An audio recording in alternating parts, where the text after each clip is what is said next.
Arsenal 0. Tottenham Hotspur 1, a result that most people, I think, wasn't going to happen. Yes, it doesn't matter, or does it? It felt like today it mattered. If it felt like to Arsenal, to Arteta, to their team, to our players, to Thomas Frank, to Cochrane, to the fans, it felt like it mattered a hell of a lot more than the games against Wickham, against Reading, and against Luton. I've always said you can't take too much from preseason friendlies. They're glorified fitness tests. I think that that's the case because in the games where you're playing against lower league opposition or in weird places at weird times, etc., if there's nothing on the line, it's not that meaningful. It's not that there's no edge to it. And so without the edge, you have to kind of factor into your equation of outcomes. How much did the players care? Were they willing to go for it? Were they willing to die on the badge, on the hill that is, being a part of a Tottenham Hotspur pre-season friendly? I think those things go out of the window against Arsenal. And I think it showed on everybody's faces today how much it mattered. And we won 1-0. And guys, it was a monster performance, a really, really impressive display from the starting 11 and pretty much all of the subs. Look, there's a variety of different efforts in there. Some people will surprise you to the upside. Some people probably kind of reinforce the opinions that you already have about them.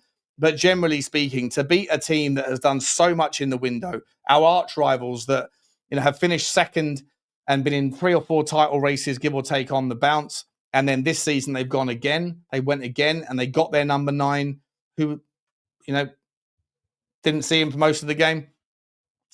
The other players that came in, the likes of Norgard, the likes of Mascara, Subamendi, wasn't much to really to write home about. And Tottenham battled and they cared about that one, as did Arsenal. Both teams wanted it.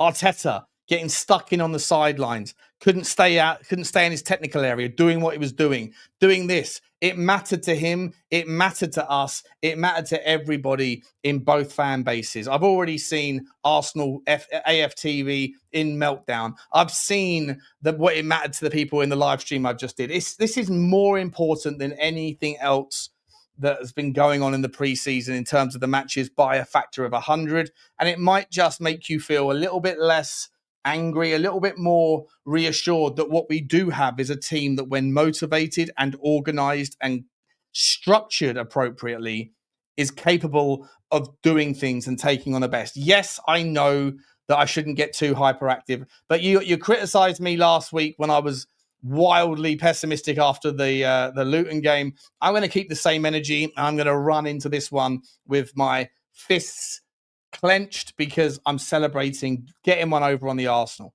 It was a wonderful, wonderful performance, guys. When you get into it now, please smash the like button, smash the subscribe, hit the notification bell, and drop a comment. Do drop your comments. Let me know. Does it matter to you? Are you bothered by it? Were you looking at the performances? Were you looking at the fitness? Were you looking at the effort? Were you looking at the structure? What was it that were your takeaways from the game? To me, guys, it was more than those things in isolation. It was around how much do we care? How ready are we versus one of the teams that has done so much to improve? And I think that we were marginally, arguably, the better team in the first half. And we took advantage of a mistake from David Raya and Pape Sarr's. First of all, Pape Sarr, best place to start. Playing in that 8, having Bentancur behind him in the first half and Berghvall in a more advanced 10. Berghvall's going to have to learn that role. He's capable of doing it. I don't think he'll be doing it in the season. I do think Tottenham are going to go and find a replacement for Morgan Gibbs-White. And James Maddison looks like he's getting back to full fitness.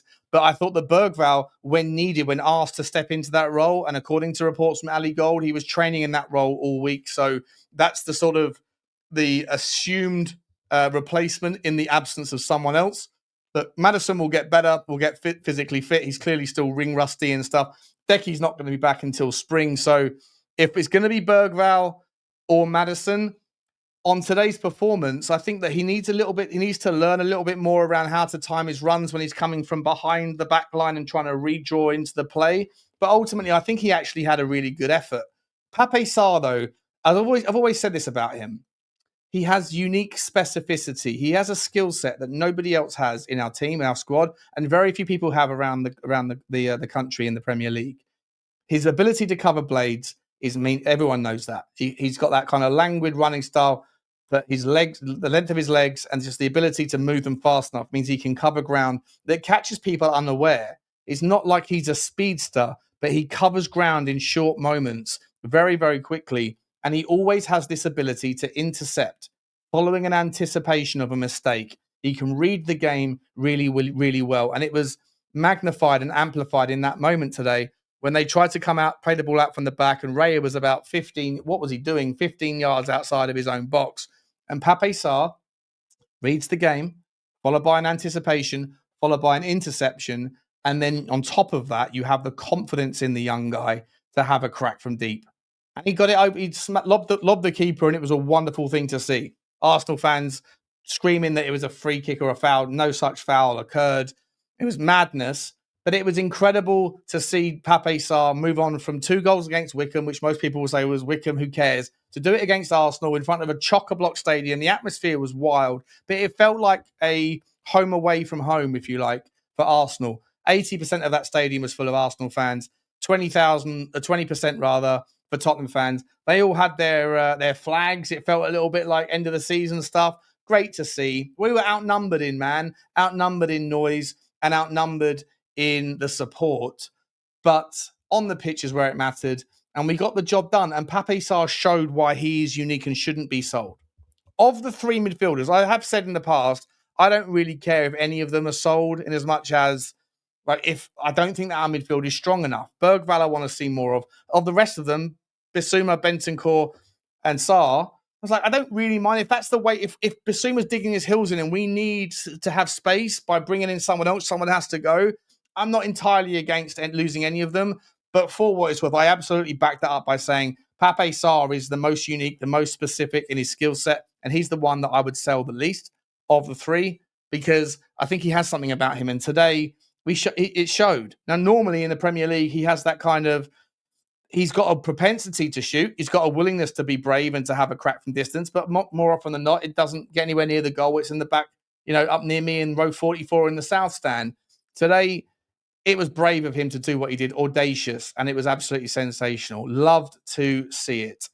Elsewhere on the pitch, let me get these. Let me show you this stuff. Let me zoom in a little bit here so we can see what we're dealing with here. Just the quick outlier, right? So Arsenal weren't full strength, but they were pretty much as full strength as they could be. Lewis Skelly was the left back.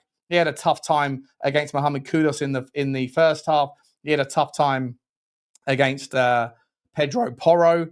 When he was getting forward, he had a tough time defensively when he was conceding corners. But apart from that, Kiwior and Saliba, obviously no Gabriel today, and then Ben White on the right. Odegaard, Norgard, and Rice was the 3 that they went with. They had options to change that up. And then we saw Martinelli, Havertz, and Saka. So Gyökeres didn't start. We obviously saw the young fella Max Dowman come on. Everyone's waxing lyrical about the 15-year-old. I'm sure he's going to be a world-class player. But against Jed Spence today, nothing to see from him. Nothing really to see from Bukayo Saka either, because Jed Spence is just insanely talented when he focuses on the defensive side. And I think he's more likely to focus on the defensive side playing as a left back.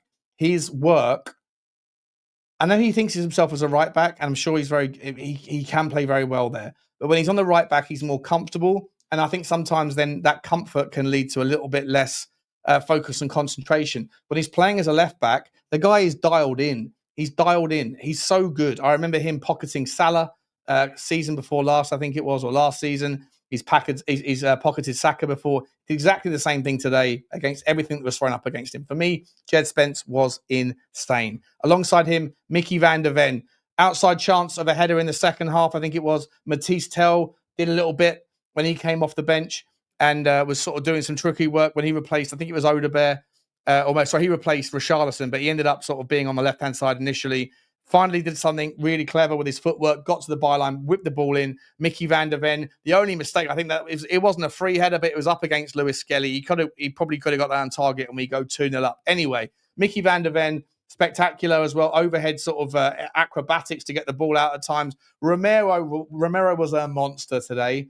Any suggestion that he's not really focused? I know they're saying 6.7 on the scoreline here, but SofaScore's scoreline is rubbish. Forget about him. Romero was absolutely sensational. Loved every minute of him. I think he's settled. I think he's calm. I think he's going to stay here, and I think that's you can see that he's fine with it, or at least his performances look like it's not going to interrupt that. And you love to see it. Pedro Porro, my boy Pedro Porro, incredible. Defensively, an absolute beast. Love to see it. Getting hold of Martinelli, not letting him go for the entire 90 minutes. When Declan Rice was pursuing down the left-hand side, Pedro Porro covered it all.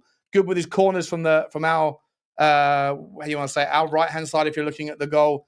Pedro Porro is a monster, always fit, stamina out of this world. You love to see it. Absolutely sensational. We talked about Pape Sarr, man in the match according to SofaScore. I'd give it to him, but I think you could easily give it to Jed Spence. Pedro Porro was a shout. Romero was a shout as well. And I thought it was really impressive. Really, really impressive. Again, this is where the scorelines annoy me because I thought Wilson Odebear was fantastic as well today. You saw a lot from Wilson Odebear playing on the left-hand side. We usually see him coming off the bench under Ange, playing either in the 10 towards the end of the season or off the right-hand side. No such dice. Today he was played out on his favourite left. I thought he was really, really good. Kudos, a quieter game, if I'm entirely honest. Didn't see too much from him. Worked very hard, tirelessly defensively, got back, put in a shift. I'll tell you one thing I wanted to quickly kind of capture. It was great to see the hug, the embrace that Kudos got when he came off from Thomas Frank. It was like a 7-8 second walking whilst hugging moment. And it showed me that, Thomas Frank is conscientious and conscious of making sure that the new guys are feeling welcome, especially when they're being subbed off because it's part of the game in friendlies. Lucas Berghvall got a 7.3 here. Roddy Bentancur, both of them I thought were very, very good. I thought the midfield today was very, very impressive. Richalison, look, once again, I'll be entirely honest. I think he always works hard. He always works hard. I'm never going to take that away from him. I just didn't think he was sort of, I think he had a couple of chances from my memory. I think he almost, that one of those corner kicks, was it from Pedro Porro? Or whoever took the corner kick from the right-hand side, the first corner kick that hit the post, that I think got a flick from Richalison. The next corner kick that came in, Richalison was actually in the post, and then I think it hit him, and it was close. It was harder for him to miss, and he ended up hitting his head, I think, and it bounced off the crossbar. So a mixed afternoon with the aerial display from Richarlison. But look, I'm not gonna be harsh on him because it was a fantastic, fantastic afternoon. Friendly, I know it doesn't matter, but I'm going to take this moment and really breathe it in. Kevin Danso, once again, super Kevin Danso. When you need him to come on, when we're holding on to a 1-goal lead, this guy is out of this world. Aerial threats. Look, you have to remember, when a team that's strong in the air, when they're chasing a game, they're just going to bomb forward and bang balls in. Bang, bang, bang. Corner after corner, cross after cross. Kevin Danso is the best aerial defensive unit we have. He's such a versatile and viable and valuable player, and I love to see him. Brennan Johnson, don't remember too much from him when he came on in the 63rd minute. I think he tried hard, worked hard, didn't see too much. Mathys Tel, I spoke about earlier. The only thing I can really remember was that sort of take on towards the left wing, cut down the left-hand side and put in the whip to Van der Ven. Ben Davies, don't remember too much. Yves Bissouma came on late and was solid. I thought he was solid. I think it'd be interesting to see what happens there. I really would like to see him gone so we can bring in a Polinia, because if you can put this performance out that like today against one of the best teams in the game and everyone played well, that's great. But Bissouma can be hit and miss. If you were to not have him but have a Polinia, you could see games out a lot easier. Heung Min just doesn't look happy, does he? I mean, he doesn't look happy at all. From what I remember of him, didn't do too much in the last couple of minutes. In the 93rd minute, I think there was a lovely little lovely crossfield pass into his space, and he sprinted after it, got hold of the ball, and there was only 1.5 minutes left on the clock into injury time, and he decides to try to whip the ball in. It was a good cross, by the way. I've got no problem with the idea if it was in a different part of the game, but a little bit of common sense. If you're trying to run down the clock with a minute to play, don't necessarily do that, run it into the corner, but no complaints. But I just think that I think he knows, and I don't want to keep rubbing it into it. Archie Gray, didn't see too much. He only got a couple of minutes. And the same for James Maddison. No minutes tonight for Kinsky, Austin, Voskovic, Yang, Donnelly, or George Abbott. But guys, I just want to sit here and say just real quick, it was a lovely, lovely, lovely afternoon with Johnny on the Spurs Talk Show, going through that, watching that with you guys if you were there. Really appreciate your company. It was a game that I asked before the game started. I asked everybody, W, D, or L, smash it in the chat. What are we thinking?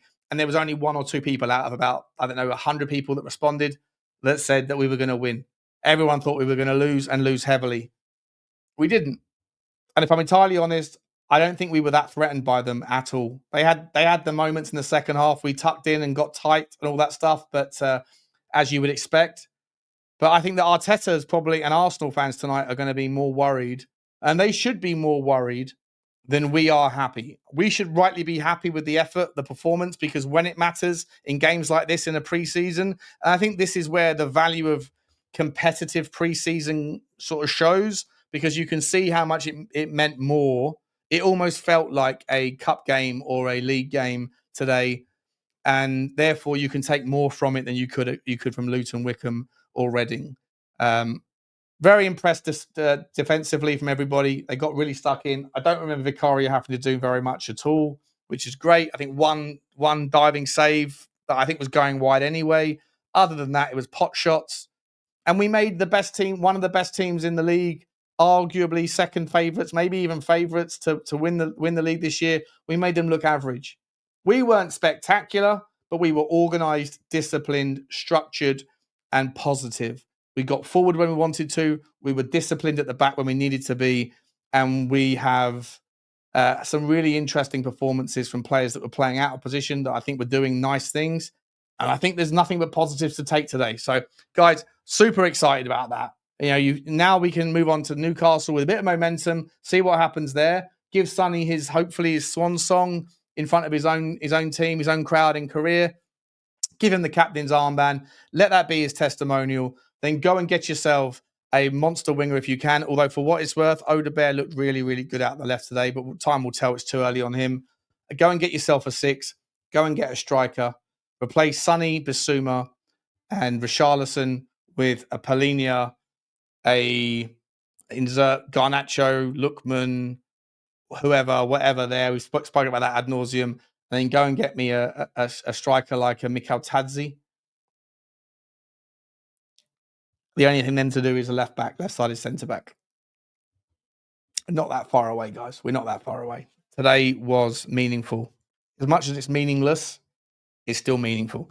I'll see you in a couple of minutes over on Football Inc. And I'll see you tonight at 8 o'clock on the Spurs 5. That's going to be wild. Like, subscribe, and comment, guys. And as always,